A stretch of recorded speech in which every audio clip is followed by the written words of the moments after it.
Thanks, Arthur.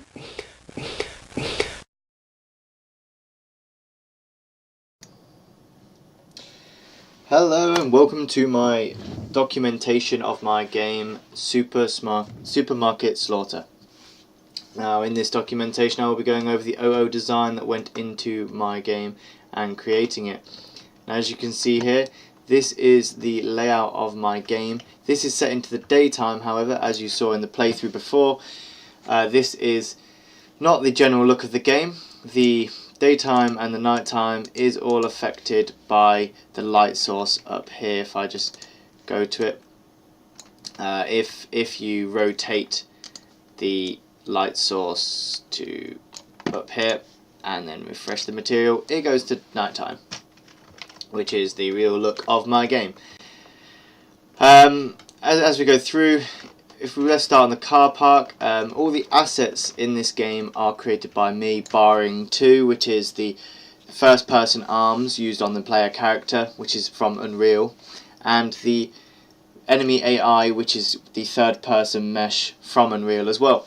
The reason for this is because it took me too long to rig up the characters. It wasn't something that I was too good with, and therefore to allow me to finish the game, I decided to just scrap that completely and instead add in those two pre-made assets, just to make sure that the game could work and not have any bits missing. I created this game on Unreal 4.12.5. To create the assets, I used Maya 2016, and the theme of the game, the art style, is cel shaded. Now, the brief I was given was to create a killer clown game, first person or third person. I opted to do first person so that I could add a horror element. Now, we all know that horror elements in games are much more impactful if they are first person, so it feels like you're immersed, you are watching everything instead of just controlling a character in front of you. Now, this is the first person character. Now, the first person character doesn't really have much blueprinting to him, other than the preset in order to make him move using the WASD keys and the mouse to look around. However, I have added a torch onto him and a spotlight. Now, these two work in unison, the torch and the spotlight, to create the look of a torch, as you can see in the view here. Just make sure that, yep. And obviously the camera that follows, I have made the camera so that it is right behind the torch, so you are looking straight down. And that is the radius of the torch that it can produce. It's not quite a big torch. Again, I wanted the horror elements to outweigh the nice elements, I guess you could call it. Now, something you can see here in the game, all the trees around the edge, they are to make sure that when the player is actually in the game and looking around, he can't just see out into vast nothingness, and it just adds to the environment. Now, all the trees were placed in and they were moved using the select and translate tool, the rotate and the scale tools, in order to place them along with all the other assets that have been used. You may also notice the boxes around the cars. Now, the red boxes around those cars suggest that the boxes around those cars are trigger boxes. Now, trigger boxes, upon a actor overlap, will start running a blueprint that I have put into the game. Now, the blueprints for these cars create a widget and add it to the viewport of the character that pops up in bold red colours saying wrong car, meaning that this is not the car that you're going to be escaping in. The right car, in fact, is the blue car right here, as you can see through the green of the trigger box. Upon starting the game, you start in the middle of the car park, and you're drawn straight away to this supermarket in front of you, which is currently light. Now, as you saw in the gameplay footage before, once you enter this trigger box and inside the supermarket, the doors behind you slam shut, stopping your escape, and you are greeted with a horrifying laugh and the lights going off. Now, I did the lights going off through post-process volume. That is simply just changed through the blueprints. And once you enter, you are against 3 AI. Now there's 2 AI in this room, one here, one there, and one more into the maintenance room just right there. As you can see, this is the AI. Now the AI walk at you at a considerable pace. The AI is nothing but just the SQ mannequin, as you can see here. Make sure that's showing, yep. It's just the SK mannequin that you get with Unreal. However, I've added a scaled texture to him to make him look like he's from outer space. And here you can see the... oh, my bad, that is blueprinting from the level. But what you can see on the AI is a green cone. Now this green cone is his view. If you step into that view, he will start coming for you. It starts running a code of blueprints that then suggests that then make sure that the AI does come after you. The AI is slightly faster than the player, so it means that you have to be quite witty to outrun him. And the AI only walks with a third-person animation preset. He walks at a faster speed to the player, as I mentioned. This is to add more of a horror element that you have to escape him. They're not that hard to escape. You cannot hit the AI though, however. You are only allowed to evade them. There is no way of hitting them to stop them. If we come over to here, you can see 2 vending machines, which brings me on to the reusability in my game. So all my assets that I've created, I didn't create one of every kind of asset. Instead I created one for a set block. So this one vending machine was created, and then by changing the colours, as you can see the difference in colours between the two, they are just a copy. One has a purple texture, one has a red.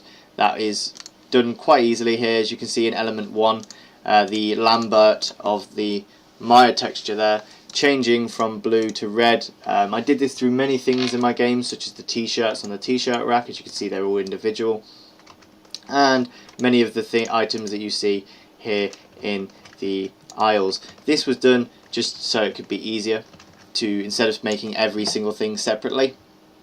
And it still works. It's still, the bulk of it still works. As you can see here, there's another trigger box. If I try to click on it, it won't let me click on it. Ah, there we go. There is a collision box, sorry, not a trigger box. Once you enter this collision box, it will start saying press F to pick up the key card. Now this is the key card. Once you pick up the key card, it will allow you to open these maintenance doors, which when you press O at the start of the game, you can see your objectives, which are in no set order, as you can. So you could walk in, not find the key card and find the car keys. But the car keys, you won't. If you've got the car keys, you still can't get out of the supermarket because the doors are shut. So you still have to find the key card and get in there. At the same time, you could just get the key card, go in there, then get the car keys. It is all depending on the player, how they want to play it or how they play it due to events that unfold. But as you can see, there's a collision box right here, trigger box.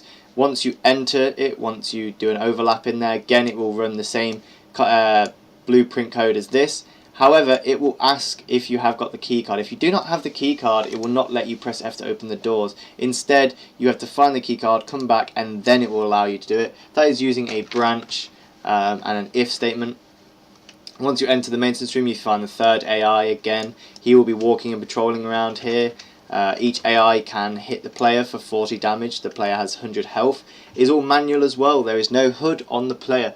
You cannot tell how much health you've got. You have to always work it out. So if you've been hit twice, you need to remember that you've been hit twice and you can't be hit again. If you've been hit once, you need to remember you can't be hit 2 more times. One bug that I did find in the game, though, there is a triple hit that happens from the AI sometimes, and it's a randomly generated event. Sometimes it happens, sometimes it doesn't.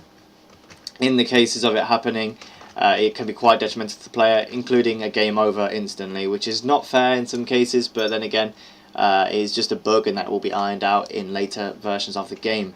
Once you're in the maintenance room, you navigate through and you'll find this lever. Upon entering this trigger box, you will be asked to press F to pull the lever. You don't need anything specific to be here, as long as you're here. Press F and the lever will do a nice little animation done through a level sequence. Pardon me. Done through a level sequence, and it will pull down the effects here, the particle effects done by Unreal themselves, their own particle effects. Once the lever is pulled, though, however, you will find that the lights will return on in here and the door will be open again, allowing you to escape. At this point, then either finding the keys to escape, or with the keys that you already have picked up, going to the car to escape. Now once you leave, another trigger box then plays the sound again of the horrifying laugh, and all the clowns will then start making way for you if they see you.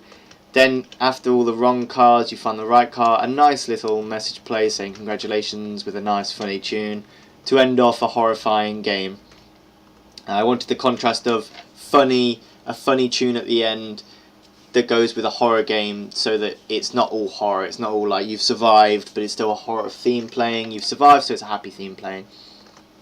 So yeah, so let's delve into some of the blueprints. If I open up the level blueprint of this level, you can see here the distorted, unclean blueprints. All of them are for trigger boxes and all of them work exactly the same, so let me go into this one for you here.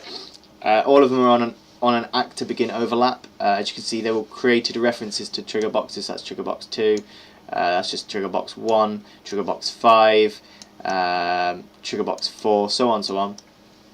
Now going back onto trigger box 2, it goes into a branch now. This is where it reads to find, this is the lever pulley, so once it goes through it creates the widget. As you come through here, once you press F, it plays the sound of the gun pickup. It comes through and it will remove all widgets. So each widget that is created is added to the viewport of the player so you can see it. But at the same time, it's then removed so it's not constantly there throughout the game or there when others stand on it. It then plays the level sequence for the lever. There's the play. Target is its own self. It then comes back through and it plays another sequence which is opening the doors. It then plays that, and it also sets the post-process volume to turn the lights back on once you enter. Here again the same thing, using widgets. That was my main thing that I used. If I show you that, I use widgets a lot throughout my game. I found that widgets were quite easy to use. Here you can see there's the wrong car widget, just simple text on the screen. As for the level sequencer, this is the doors opening and closing. I've done through that. Very simple animations, nothing really too tricky there. If you go onto the first person character on the event graph, you can see the this is just the movement, again Unreal's movement, but you have here the set health on begin event play 100. That can be changed or added up depending on levels. That was something that I want to try later on. Here you can see the viewport of the character. Again, the mesh of the torch just stuck to the character.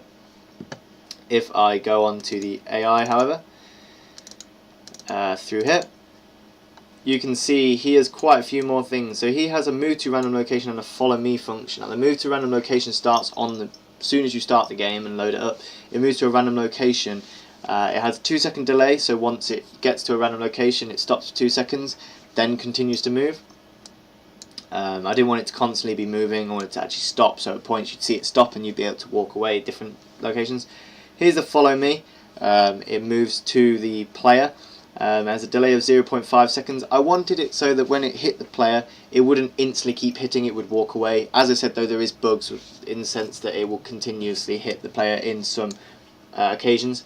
Here is the actual hitting of the AI. So it casts to the first person. It's on a component begin overlap of the enemy collision mesh. So this is the enemy collision mesh, this yellow box around it. It plays the 2D sound of a hit. I needed to have a sound in there so that people knew that they had been hit. It also then resets the health. So 40 is what the AI is able to take off you, so 3 hits will kill you.